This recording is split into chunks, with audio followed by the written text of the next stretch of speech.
Welcome to the Bronx Journal. I'm your guest host, Sheila Aquara. She's a DJ, an entrepreneur, a model, and a philanthropist. Originally from Sudan, Malek has beaten the odds and continues to demonstrate that despite life struggles, one can survive the storm and live to inspire others. She has her own organization, Sudan Initiatives, aiming at providing aid for the less fortunate in Sudan, focusing on health, clean water, education, agriculture, and business. She joins us today to further discuss her goals and what she aims to do with her organization. Mari, welcome to the show. Thank you, Sheila. So, we all know that you do all these things, but in a nutshell, can you please describe who is Mari so the viewers can know you, get to know you? Mari Malek is a model, a DJ, and a philanthropist. And you got started out as a model. Is that Yes. how people got to know who you are? Yes. How did you get discovered? I came to New York in 2006, and I was signed with major models. This is how I officially got discovered as a model. Okay. And from there, it took on to other routes. Now, were you mostly focused on high fashion, runway, or were you like mostly in print? All of the above. Okay. Yeah, I started out in doing some high fashion and did some runways for a few designers, and as well as advertising and print. Now, after the modeling work, not after, but on top of that, you also have your own organization, Southern Yes. Sudan Initiatives. Now, talk to us about how that got started. Okay, so my heart has been into helping people, and I grew up in a family that is like that. My mother has always been involved with the Sudanese community and churches. We went to church a lot, and we were always doing things in church as far as helping the less fortunate. And when I came to New York City, my mother called me one day while I was here. That was probably in 2000, the end of 2007, going to 2008. And she told me one of my cousins is here, but in Syracuse, not in New York City. And he's a lost boy. We haven't known where he has been all this time. We didn't know whether he was still alive or dead. Mm. And he is now one of the lost boys that was sponsored to come to New York. And he's now living in Syracuse. You said lost boys? What are the lost boys of Sudan? The lost boys of Sudan are young men who fled the country to escape war. I'm not sure exactly of the dates, but sometime about 20 years ago in the 80s, they started, the northern in Sudan started to go to South Sudan and kill every young boy who was 12 years of age or older. And I believe that's done because they want to get rid of the power. And, you know, men are known to be stronger as far as military and fighting, things like that. So the lost boys fled the country, and they started to go, they walked from south of Sudan to Ethiopia to go to the refugee camps, and to Kenya. I'm sure you're familiar with that. And that's when the term lost boys became known of, because they are boys that left their countries and are not known of exactly where they come from or who they belong to. So what does your organization do for those boys or people like that? Southern Sudan Initiatives pretty much is to bring a gap between the lost boys, the people back home now, and it's like a bridge. We want to build back our community and also provide help for the lost boys and lost girls. There are also lost girls. Right. And just to help with our country, especially in the villages, for them to be more self-sufficient. So we provide help in education, health, bring in clean water, agriculture, and business. We mainly just want to help our country and the people in our community to be more self-sufficient. Awesome. But how do you raise money for your organization? Because sometimes I'm sure, of course, you need aid. We definitely need aid, and if you want to donate, you can go to our website, which is www.southernsudan.org.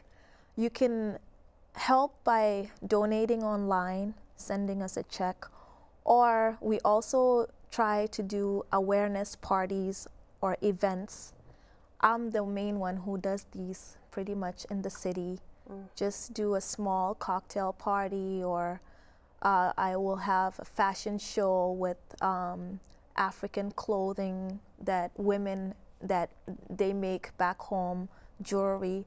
We do stuff like that to raise funds, and we just pretty much word of mouth, right? Spreading it out as much as we can.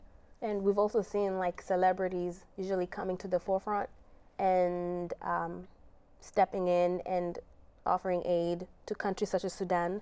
Now, do you think that this is genuine, or do you think it's like a trend? To be honest, I think it's more of a trend. Celebrities attract people, so when there's a face in a charity that is a celebrity, more people are interested to find out about what that charity is or how they can help. But I also do believe that a lot of celebrities also have something in their heart where they want to help and make a difference. Right. So it just depends. Okay. So do you think Sudan is getting the help that it needs, with everyone chipping in and individuals such as yourself offering the help that you can? Do you think that Sudan is getting enough help? I think now Sudan is getting a lot of shine, mostly because of the celebrity. Thank you, George Clooney. And I really mean it with my heart. I think people are more interested in Southern Sudan now, and because of the independence as well. We just became independent in July 9th, 2011. So a lot of people seem to be interested in this youngest new nation that just became one. So I think now we're getting the recognition and the help that we need. But there's a lot of work that needs to be done. Just because we're independent doesn't mean everything is okay now. It's just the beginning, you know. We need a lot of help. We need to build. We don't have much education facilities. We don't have schools. We still don't have hospitals. So there's still a lot that needs to be done. So what do you tell to people who say that, you know, African countries, their problems are their problems? Like, why do other countries, the Western countries, have to chip in? What do you tell people like who think like that? I that? think that wherever you're from or wherever you're at, our problems is not just our individual problems. I believe that the world is a big unit and that we all need to help ourselves. A country is also a part of the planet, so that's helping our own planet, you know. So I believe in unity, and I believe that people should be more open-minded and aware of what happens around them, because it doesn't just affect those certain people, it affects everyone as a whole.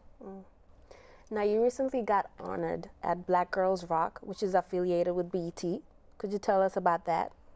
Because that's monumental. Hopefully. Yes, I was one of the honorees. It was three other girls besides me. Black Girls Rock is a non-for-profit also that help young girls, women of color, to just be more ambitious, and they honored me and the three girls because in a section called Mad Girls, MAD, which stands for Making a Difference Girl. We all make a difference somehow in our communities. So that's what we were honored for. Okay. And for Sudanese people in the Bronx, you know, which I'm sure, like, because this was held, the Black Girls Rock event was held here in the Bronx, yes. by this theater. And I'm sure there are people, Sudanese individuals who live here. What would you tell them, like, to inspire them? Do you have a message for them?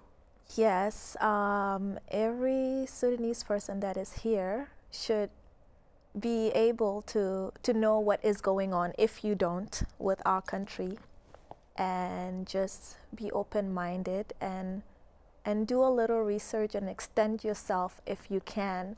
You don't necessarily have to give money to help. You can just spread the word. Right. You know. Did you meet any influential people at the Black Girls Rock event? Oh my God, it was so beautiful. The energy was amazing. It was very empowering. Yes, Angela Davis was there. She's a revolution. She's the revolution. She is. She's wonderful, amazing, yes, iconic. A lot of iconic and powerful women. Laurel L. Richie was there. She's the WNBA president. Mm-hmm. Shirley Caesar was there. Mary J. Blige, Jill Scott, Erykah Badu, Taraji. I can keep going on, but a lot of very powerful women were there, and they're very inspiring. You know, I felt so honored to be amongst them, and just to be able to see and hear their stories. It just gives me more courage to do what you're doing. Yeah. Now let's talk about your DJ career. How did you get started into that? What made you want to become a DJ? I always just loved music. I'm into beats. I always get empowered when I hear beats. So that, in 2009, I believe, I was just like, you know what? I'm gonna try to DJ. So I started researching more into it, and the fact that there weren't even many female DJs at that time. So I was like, this would be interesting, because it's intimidating when you think about it. When you think about it, DJ is usually a male. It's a male-dominated yeah, profession. It's a male. Yeah, exactly. So I was like, you know what? I was actually sort of scared to start because of that. Because I'm like, oh, I'm gonna be amongst all these men, and you know, I don't know if I'm gonna be good enough. So but I was like, you have empowered a lot of women, of course, through that. Hopefully. And if someone wants to contact you for anything, to book you, to donate to your organization, where can they reach you? You can, for my charity, for Southern Sudan Initiatives, which is also co-founded by my cousin Dude Ding, the lost boy. You can go to www.southernsudaninitiatives.org, and do you have an email? My email is on there, mari@southernsudaninitiatives.org. Well, Marie, thank you so much for joining me today and discussing your life. It's been amazing. And there's more of the Bronx